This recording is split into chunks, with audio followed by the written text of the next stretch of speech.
Hello mga kalatagaw, nandito na naman si Lagaw-Lagaw. Mga kalatagaw, ganyan talaga kaganda pag mayroong mga family reunion, nagkita-kita ang buong pamilya. Kaya masayang masaya. Masayang masaya ang Napod family dahil mayroon silang monthly reunion.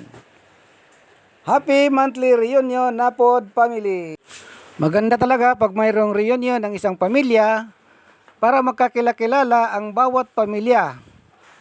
Kasi minsan nakakasalubong mo na, hindi mo pa kakilala, pamilya mo na pala ito. Saka isa pa, yung mga nasa malayong lugar, araw kay Tata Domingo. Domingo kasi hindi siya Lunes. Kita mo, nakarating pa siya dito. Manila to Bicol, dumating siya para lang sa reunion ng pamilya. Shout out sa buong pamilya. Pamilya Napod from Daroy Latagaw TV. Na mag-inibong ang saudan. Duman baga, sige nila. Tapos maliligon kaya baga sa to kadun duman, iling na to sa to kadun. Una niya yung na ito, nadigdig kong data. Ay, pag iniling niya sa billboard, may billboard pag ang pasiring dikting kon May billboard ba naman? Iling mo niya sa pangaran kan billboard. Naroon naman mo kami. Sabot may. Naroon naman mo kami. Naroon lang kita.